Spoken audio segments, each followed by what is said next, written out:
DSC preparation కి మిగిలిన తక్కువ సమయాన్ని డిఎస్సి 2024 యాప్ లేదా DSC2024.com తో జాబ్ ని సాధించండి.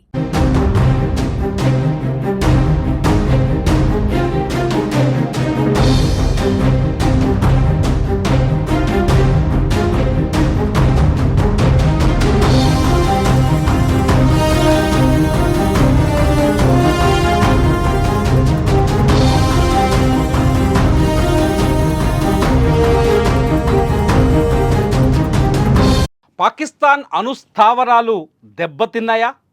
కిర్నా పర్వతాల్లో ఉన్న అణుస్థావరాలు సర్వనాశనమయ్యాయా? ఎందుకు పాకిస్తాన్ భయపడిపోతుంది? ఎందుకు పాకిస్తాన్ యుద్ధం అంటే వెనకడుగు వేస్తుంది? ఎందుకు పాకిస్తాన్ అమెరికా కాళ్ళు పట్టుకుంది? ఈ డాట్లన్నీ కలుపుతుంటే పాకిస్తాన్ మొదటి నుంచి ఏదైతే బెదిరింపులకు పాల్పడుతుందో, అణుబాంబులు వేస్తామని 130 అణుబాంబులు మన దగ్గర ఉన్నాయని బెదిరింపులకు పాల్పడుతుందో, ఆ బెదిరింపులకు పాకిస్తాన్ ఇప్పుడు దెబ్బతిన్నట్టే కనిపిస్తోంది. ఆ బెదిరింపులన్నీ వెనక్కి తగ్గినట్టే కనిపిస్తుంది. ఆ బెదిరింపులని తట్టుకోలేకే, ఆ బెదిరింపులని నిజం చేయలేకే పాకిస్తాన్ సంధి మార్గంలోకి వచ్చినట్టు కనిపిస్తోంది. తాజాగా అప్డేట్స్ అందుతున్నాయి. పాకిస్తాన్ దాచిపెట్టిన అణుబాంబులు దాచిపెట్టిన కిర్నా పర్వతాలపైన కూడా భారత ఎయిర్ ఫోర్స్ బ్రహ్మోస్ క్షిపణిని ప్రయోగించి ధ్వంసం చేసిందనే సమాచారం తెరపైకి వస్తుంది. ఈ సమాచారాన్ని ఇంకా అధికారికంగా ధృవీకరించాల్సి ఉంది. అయితే ఎప్పుడైతే అణుస్థావరం పైన భారత్ దాడి చేసిందో ఆ క్షణం నుంచే పాకిస్తాన్ అమెరికా కాళ్ళు పట్టుకొని భారత్తో సంధికి ప్రయత్నించినట్టుగా సమాచారం అందుతోంది. పాకిస్తాన్ రాజకీయ నాయకులు, పాకిస్తాన్ మంత్రులు, పాకిస్తాన్ ప్రధానమంత్రి మొదటి నుంచి భారత్ని ఒక్కటే బెదిరిస్తున్నారు. ఆపరేషన్ సింధూర్ లాంచ్ చేసిన తర్వాత మేం భారత్పై అణుబాంబుల్ని ప్రయోగిస్తామని హెచ్చరిస్తూ వస్తున్నారు. మా దగ్గర 130 అణుబాంబులు ఉన్నాయి, అవి భారత్ పైన ప్రయోగించడానికి సిద్ధంగా ఉన్నామని చెప్పినట్టుగా తెలుస్తోంది. కానీ పాకిస్తాన్ ఎదురు దెబ్బ తిన్నట్టుగా కనిపిస్తోంది.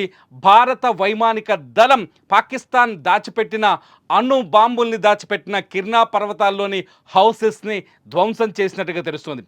పాకిస్తాన్ అణు స్థావరాల నుంచి భారత్ దాడి తర్వాత కొంత రేడియేషన్ బయటకి రిలీజ్ అవుతుందని, ఈ రేడియేషన్ని అమెరికా గుర్తించిందని, అమెరికా విమానం, యుద్ధ విమానం ఒకటి ఆ కిర్నా పర్వతాల పరిసరాల్లో సర్వే చేసి అణుబాంబు విచ్ఛిన్నమైనట్టుగా గుర్తించినట్టుగా సమాచారం అందుతోంది. నిజంగా పాకిస్తాన్ అణుబాంబుల్ని పెంచే స్థితిలో ఉందా అంటే ప్రస్తుతానికైతే అటువంటి సిచ్యువేషన్ కనిపించలేదు. కానీ భారత్ మాత్రం ఆపరేషన్ సింధూర్ తర్వాత పాకిస్తాన్లోని 9 ప్రధాన నగరాలపైన ఏకకాలంలో దాడి చేసింది. 90 నిమిషాల్లో 11 పాకిస్తాన్కి సంబంధించిన యాంటీ డిఫెన్స్ సిస్టాన్ని సర్వనాశనం చేసింది. అక్కడి ఎయిర్ బేసులు కూడా నాశనం చేసి వచ్చాయి భారత బలగాలు. ఈ నేపథ్యంలో ఈ దాడుల సందర్భంగానే పాకిస్తాన్కి దగ్గరగా ఉన్న సర్గోద్ ఎయిర్ బేస్ సమీపంలో ఉన్న కిర్నా పర్వతాలపైన కూడా భారత వైమానిక దళం బ్రహ్మోస్ క్షిపణిని ప్రయోగించిందని, ఆ క్షిపణి పాకిస్తాన్ దాచిపెట్టిన అణు బాంబుల్ని కూడా నాశనం చేసిందని, ధ్వంసం చేసిందని కొంత సమాచారం అందుతోంది. పాకిస్తాన్ అణు దగ్గర 1998 లెక్కల ప్రకారం పాకిస్తాన్ దగ్గర 160 నుంచి 170 అణుబాంబులు ఉన్నట్టుగా ఒక అంచనా ఉంది. 160 నుంచి 170 అణుబాంబులు ఉన్నట్టుగా ఒక అంచనా ఉంది. పాకిస్తాన్, భారత్ తప్ప ప్రపంచ దేశాలన్నీ అణు ఒప్పందం పైన, ఐక్యరాజ్య సమితి భద్రతా మండలి తీసుకొచ్చిన అణు ఒప్పందం పైన సంతకాలు చేశాయి. కానీ పాకిస్తాన్, భారత్ ఈ 2 దేశాలే సంతకాలకు నిరాకరించాయి.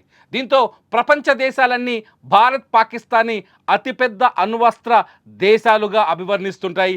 2 దేశాల దగ్గర అణుబాంబులు బలంగా ఉన్నాయని విశ్వసిస్తున్నాయి.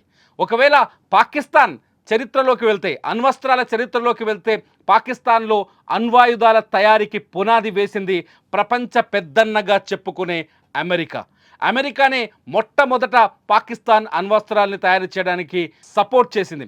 కానీ మధ్యలో చైనాతో విభేదాల తర్వాత అమెరికా వెనక్కి తగ్గింది, యూరప్ దేశాలు వెనక్కి తగ్గాయి. ఆ తర్వాత అమెరికా స్థానంలో పాకిస్తాన్ స్నేహంలోకి ఎంటర్ అయిన చైనా పూర్తి స్థాయి అణు మ్యాప్ని అందించింది. టెక్నాలజీని అందించింది. కొంతమంది అణ్వస్త్రాల తయారీలో కీలకమైన సైంటిస్టులను కూడా పాకిస్తాన్కి తరలించి అక్కడ అణ్వాయుధాల తయారీకి సహకరించింది.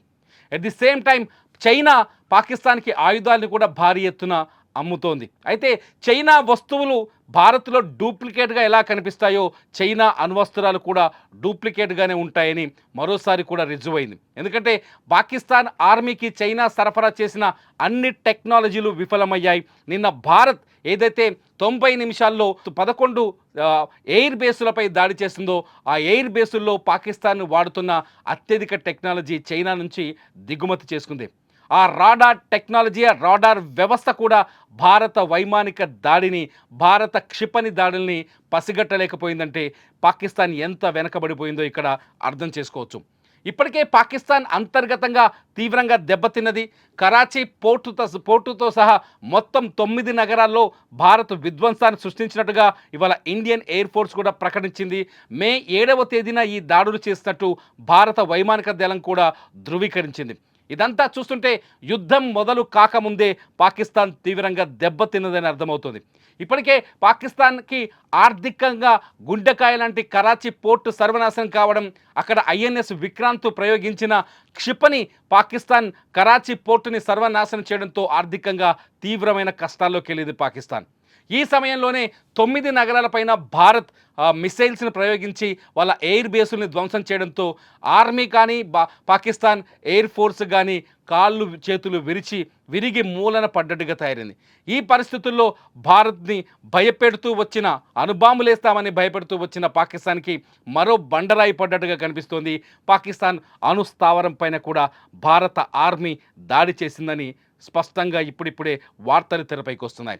ఒకవేళ కిర్నా పర్వతాల్లో అణుస్థావరం నిజంగానే ఉంటే, పాకిస్తాన్ కిర్నా పర్వతాలపైన ఒక భారత ఆర్మీ నిజంగానే దాడి చేస్తుంటే ఇది పాకిస్తాన్కి కోలుకోని దెబ్బ అవుతుంది. ప్రపంచవ్యాప్తంగా అణుబాంబు జరిగింది మొట్టమొదట కేవలం హిరోషిమా నాగసాకి పైనే. ఆ తర్వాత మళ్ళీ అణుబాంబు పేలింది మాత్రం పాకిస్తాన్ కిర్నా పర్వతాల్లోనే అవుతుంది. ఇది ప్రపంచంలో 2వ రికార్డు అవుతుంది. కిర్నా పర్వతాలు విధ్వంసం మొదలైతే అది పాకిస్తాన్కి కూడా తీవ్రమైన నష్టాన్ని కలిగిస్తుంది. అంతర్గతంగా పాకిస్తాన్ కూడా తీవ్రంగా దెబ్బతింటుంది.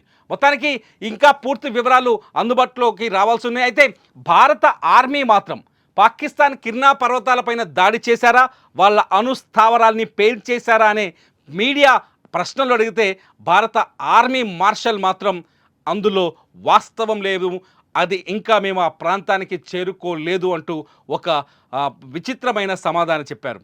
ఈ సమాధానాన్ని చూస్తే కూడా ఒక విషయం అర్థమవుతుంది.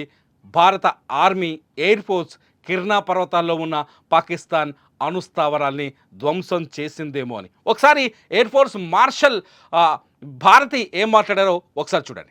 Thank you for telling us that Kirana Hill houses some nuclear installation. We did not know about it. Okay. We've not hit Kirana Hills, whatever is there. Okay. I did not brief in my briefing yesterday. Thank you. Ladies and gentlemen, thank you so much. As I said yesterday, as I said earlier and yesterday, it is difficult to take everybody's questions, and the DGMers have to reach somewhere right now. భారత air marshal AK Bharati చెప్పిన మాటలను చూస్తుంటే నిజంగా పాకిస్తాన్ ఇప్పుడు తీవ్రమైన ప్రమాదంలో ఇరుక్కుపోయినట్టుగా అర్థమవుతోంది. ఇదిలా ఉంటే అమెరికా మొదటి నుంచి భారత్ పాకిస్తాన్ మధ్యలోకి రాను అని చెప్పింది. ఆ తర్వాత అమెరికా అనూహ్యంగా భారత్ పాకిస్తాన్ మధ్యలో చర్చలకు సిద్ధమని చెబుతోంది. అంతేకాదు అమెరికా అధ్యక్షుడు ట్రంప్ కూడా కశ్మీర్ విషయంలో మధ్యవర్తిత్వం వహిస్తానని ఉచిత సలహాలు ఇస్తున్నాడు. భారత ప్రధానమంత్రి నరేంద్ర మోదీ చాలా స్పష్టంగా చెప్పారు, పీఓకే భారత్దే, పీఓకేని స్వాధీనం చేసుకునే వరకు ఎవరి సలహాలు ఎవరి మధ్యవర్తిత్వం మాకు అక్కర్లేదు అని. మరి మీరేమనుకుంటున్నారు? పాకిస్తాన్ అణుస్థావరం పేలిపోయిందా? అందుకనే భయంతో పాకిస్తాన్ అమెరికా కాళ్ళు పట్టుకుంటుందా? అందుకే అమెరికా భారత్కి ఉచిత సలహాలు ఇస్తుందా? అమెరికా కూడా ఈ యుద్ధ వాతావరణంలో నాటకం ఆడుతోందా? మీరేమనుకుంటున్నారో ఈ వీడియో కింద మీ అభిప్రాయాన్ని విస్తృతంగా రాయండి. మంచి కామెంట్స్ పైన నేను తప్పకుండా మరో వీడియో చేస్తా. చూస్తూనే ఉండండి సుమన్ టీవీ.